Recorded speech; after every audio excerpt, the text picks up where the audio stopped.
हम लोग atomic structure देखेंगे। न्यूक्लियस के बारे में बताए थे, आज फिर हम लोग देख लेते हैं न्यूक्लियस क्या होता है।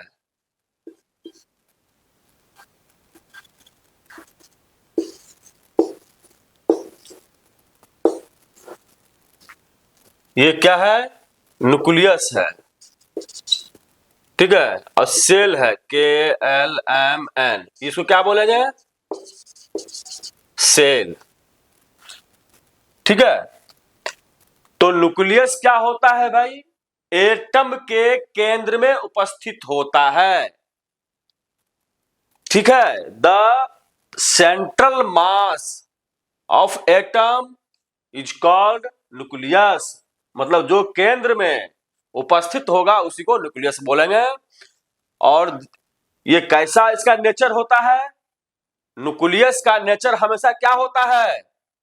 ये पॉजिटिव होता है। क्या होता है?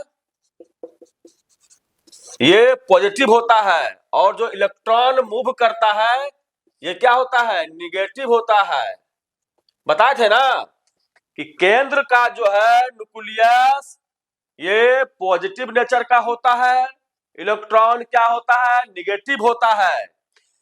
जितना यूनिट ये पॉजिटिव होगा +1, तो इतना ही यूनिट क्या होगा? ये इलेक्ट्रॉन निगेटिव होगा, मतलब -1। प्लस माइनस क्या हो गया? न्यूट्रल। इसीलिए एटम कैसा होता है? एटम एटम न्यूट्रल होता है। एटम कैसा स्पीसीज है? Atom is a neutral species. बात समझ में आ गया? न्यूक्लियस। अब एक होता है न्यूक्लियस।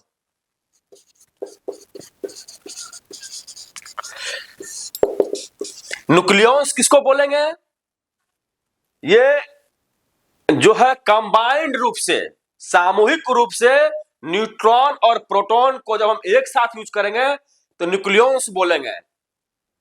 जैसे हम लोग बोलते हैं क्या? माँ को मदर बोलते हैं, पिताजी को फादर बोलते हैं, तो अलग अलग रूप हो गया। अगर एक के रूप में हमको बोला जाए तो एक वर्ड क्या होगा माँ पिताजी के लिए? पेरेंट्स। इसमें माँ और पिताजी दोनों आ गए। उसी तरह न्यूट्रॉन और प्रोटॉन अगर बोलते हैं तो अलग अलग बात होती है। अगर सामूहिक कहीं चर्चा करेंगे उसको न्यूक्लियस बोलेंगे। आई बात समझ में? अब देखिए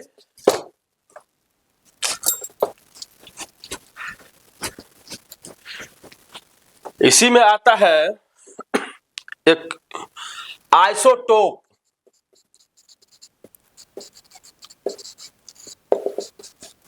आइसोटोप क्या होता है भाई?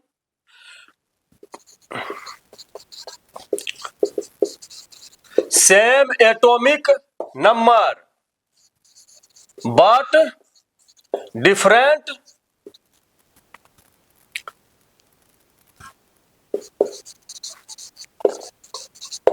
Same atomic number but different mass number.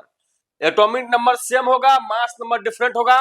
वैसे स्पीसीज को such atomic species having same mass number और different having same atomic number और different mass number. Example, oxygen 8 16, oxygen 8 17, oxygen 8 18। ये सारा क्या है? ये आइसोटोप है। जैसे हाइड्रोजन का होता है ना 1 1 1 2 और 1 3। प्रोटियम, डायटियम और ट्राइटियम ये क्या है? आइसोटोप है। 92 यूरेनियम का 235 होता है और 92 यूरेनियम का 238। दो आइसोटोप है यूरेनियम का। मोस्टली यूज हम लोग 238 का करते हैं, ठीक है। ये आइसोटोप हो गया आपका। इसमें 3 है।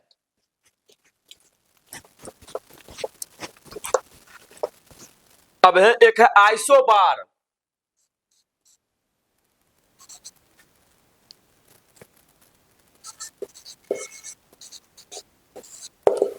ये क्या होगा?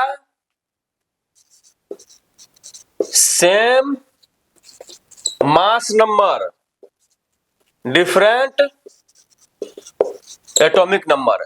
एग्जाम्पल क्या होगा इसका भाई?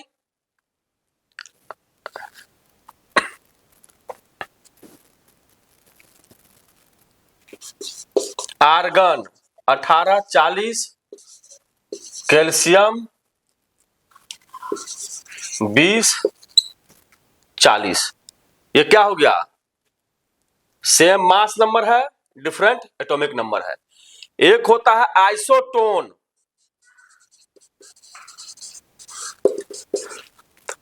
आइसोटोन में क्या होगा? Such atomic species of different such atomic species of different element having same number of neutrons। वैसे एटम, डिफरेंट एलिमेंट का वैसे एटम जिसके पास न्यूट्रॉन्स की संख्या समान हो उसको आइसोटोन्स बोलते हैं। एग्जाम्पल, फास्फोरस का कितना होता है? 15 और इसका 31। और सल्फर का कितना होता है? 16, 32। सिलिकॉन का 14 होता है, 30। फास्फोरस का 15, 31। अब देखिए फास्फोरस का क्या है? एटॉमिक नंबर 15 है, मास क्या है? 31 है। तो 31 में से 15 निकल जाएगा तो क्या बचेगा? न्यूट्रॉन मिलेगा ना। तो कितना हो गया? 16 का न्यूट्रॉन है इसमें। इसमें 32 इसका मास नंबर है, तो 32 माइनस 16, 16 न्यूट्रॉन इसमें भी है।